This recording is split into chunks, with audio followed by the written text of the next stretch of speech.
25 sorry Dhammapada 126.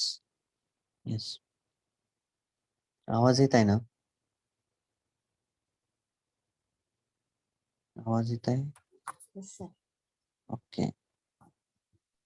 तर ह्याच्यामध्ये गप्पमेके उपजन्ते निरयं पापकम्मिनो सक्कं सुगतिनो यन्ति फलिनिप्पन्ति अनासव. तर याचा अर्थ हा आहे की काही जे जीव असतात ते मानवी जन्म घेतात, जे वाईट असतात ते नरकात जन्म घेतात, जे चांगले असतात शीलवान असतात ते देवलोकात जन्म घेतात आणि जे अनंत असतात ते या संसारामधून मुक्त होऊन जातात. ठीक आहे, ही या गाथेचा अर्थ हा आहे. तर आसव अनासव, आसव म्हणजे काय की जे दुर्गुण असतात त्या दुर्गुणांची आपण कंटिन्यूस प्रॅक्टिस करणं आणि त्या प्रॅक्टिस मधून जी काही एक प्रकारची ऊर्जा निर्माण होते त्याला आसव म्हटलं जातं. कामासव, भवासव, तिठ्ठासव, अविच्यासव, हे 4 प्रकारचे आसव आहे. मी मे बी चुकलोही असेल, परंतु हेच आहेत बहुतेक. तर ही जी गाथा आहे ही भिक्खू तीस जे होते त्यांच्या संदर्भात आहे. तर भिक्खू तीस जे होते ते अनंत होते आणि ही जी गाथा आहे ती भगवान बुद्धांनी जेतवन विहारामध्ये असताना म्हटलेली. थेरा तिस्सासाठी, अनंत तिस्सासाठी. श्रावस्तीमध्ये एक आपण जेम पॉलिशर म्हणून किंवा जे हिरे आणि मोती आणि सोन्याचं काम करतात, सोनार म्हणू आपण त्याला सहसा. एक सोनार राहत असतो किंवा जेम पॉलिशर राहत असतो. जेम पॉलिशर म्हणजे जे हिरे आणि माणिक मोतीला तयार करतात, तो राहत असतो त्याच्या पत्नीसोबत. तर तिथं एक भंते पण असतात, थेरा पण असतात, जे अरहंत असतात. तर प्रत्येक दिवशी हे अरहंत अ, याच्या घरी येत असतात, या सोनाराच्या घरी भिक्षाटना. आणि हे 12 वर्षापासून येत असतात. हे 2 वर्ष नाही, 12 वर्षापासून रोज येत असतात. तर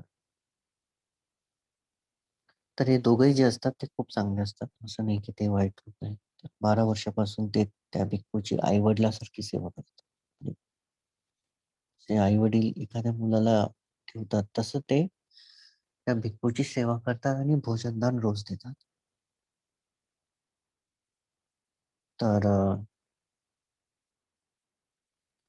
एक दिवस काय होतं, की हा जो सोनार असतो तो एका एका प्राण्याला कापत असतो मीटसाठी. म्हणजे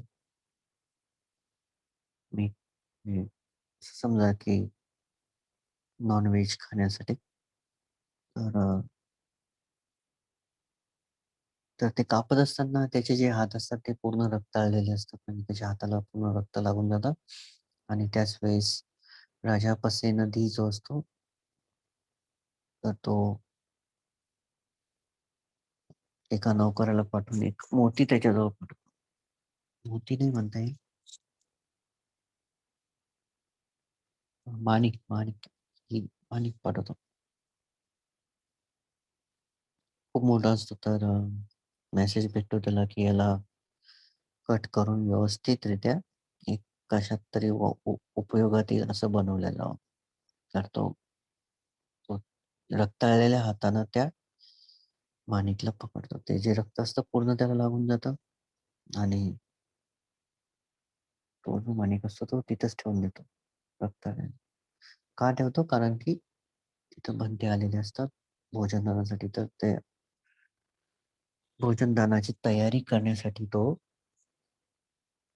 आतमध्ये चालला जातो. मग त्यावेळेस काय होतं की इथं जो पक्षी आहे, त्यानं पाळीव पक्षी ठेवलेला असतो. तो काय करतो ते मांसाचा तुकडा समजून त्या हिऱ्याला, त्या माणिकला गिळून घेतो, खाऊन घेतो. तर हे सगळं दृश्य बनते तिसचं पाहतात, परंतु ते चुपचाप राहतात. कारण की त्यांना माहिती,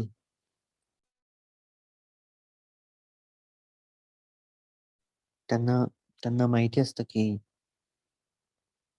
जर त्यांनी सांगितलं की यांना यांना घेतलं तर त्याचे काय परिणाम होतील. तर तो जो ज्वेलर असतो तो पुन्हा वापस येतो सोनं, आणि ते जे माणिक असतं ते शोधायला लागतो, तर त्याला दिसत नाही.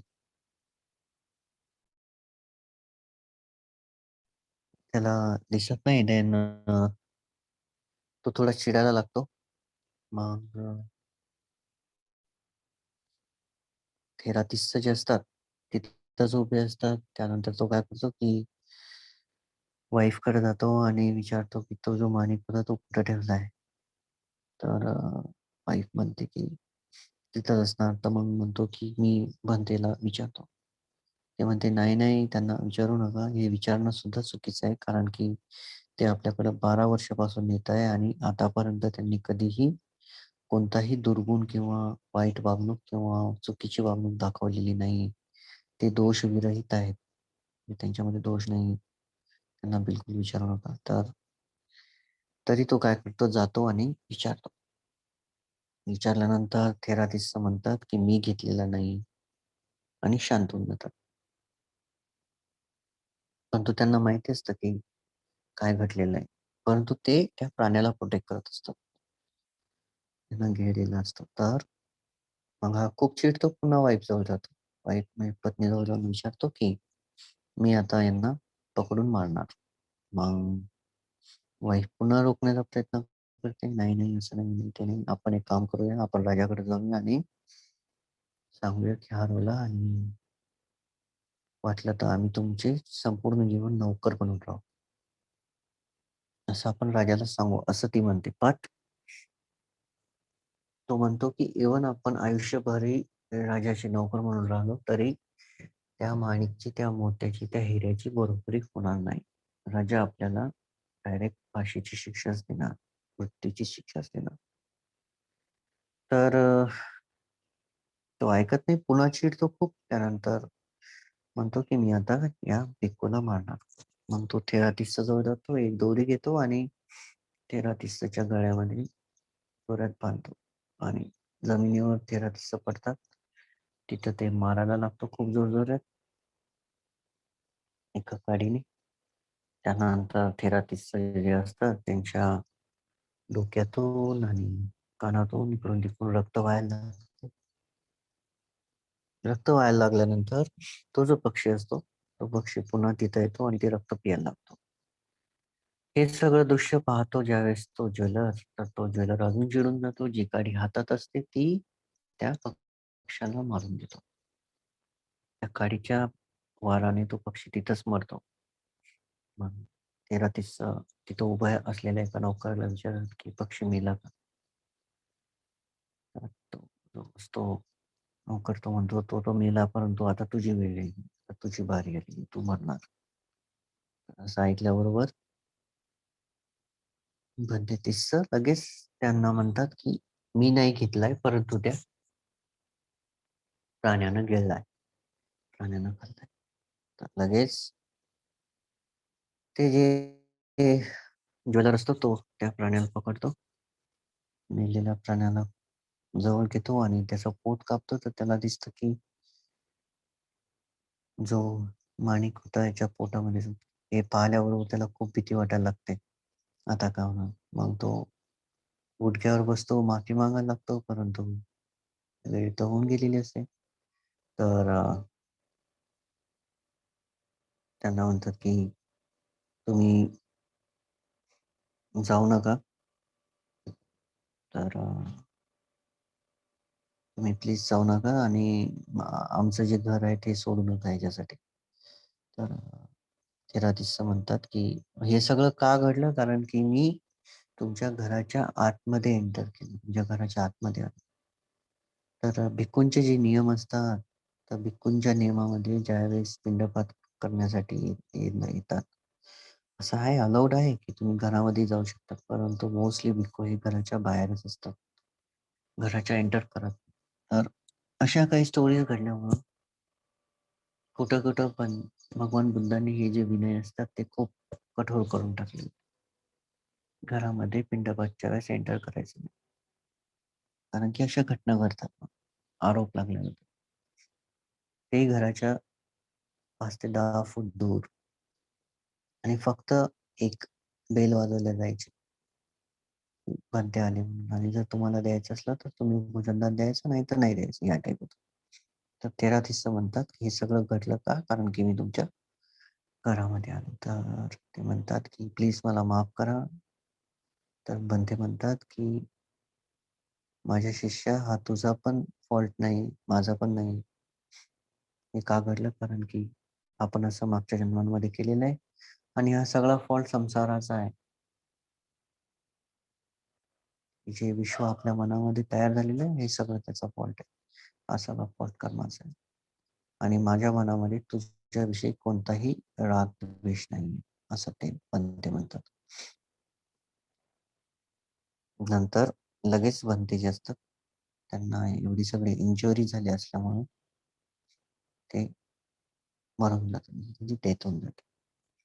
तर सगळे भिक्खू भगवान बुद्धाला जातात आणि विचारतात, की यांचा जन्म कुठं-कुठं झाला.